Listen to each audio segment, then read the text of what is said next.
আমরা সাতক্ষীরার থেকে এই নেত্রকোনা আসছি অভাবের জ্বালা 20 জনের ফ্যামিলি নিয়ে আসছি।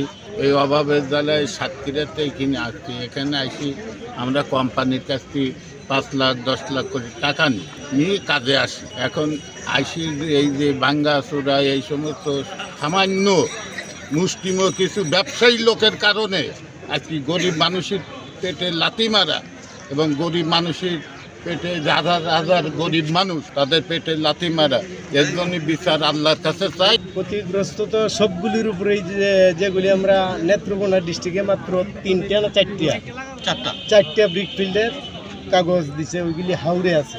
যেমন মদন আছে 3টে, আর একটা বোধহয় কলমাগান্দা, এই 4টে। আর কোথাও দেওয়া নাই। আমরা ওই আইনে পালছে যে 1 কিলোমিটার 1000 মিটারের ভিতরে কোনো স্কুল শিক্ষা প্রতিষ্ঠান বা বাজার থাকলে দিবে না।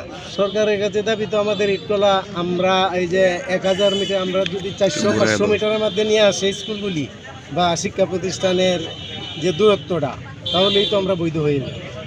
কিন্তু 1000 মিটার দূরে দিছে দেখে 1000 মিটার কেউ কোনো না কোনো কলার এই যে হাওড়ে দিছে দেখে পড়ছে না।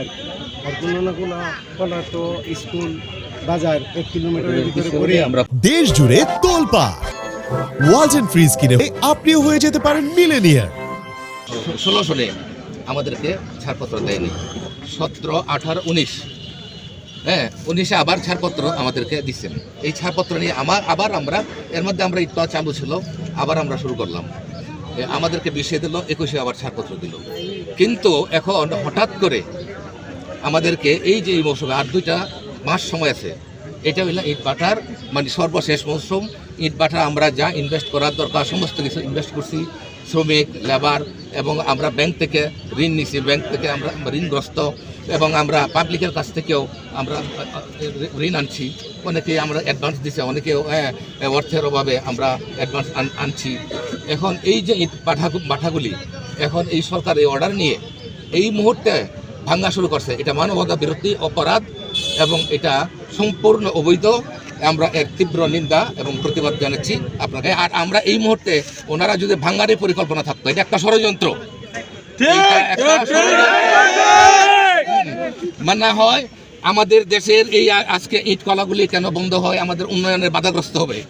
আমাদের এই বালুর যে আজকে আছে এই বালুঘাট বন্ধ, কিছু নির্দিষ্ট লোক এটা ফায়দা লুটছে, কিন্তু এই বালুর জন্য আমরা কাজ করতে পারতেছি না। আমরা শুধু ইট কলা করি না, আমরা ঠিকাদারিও করি।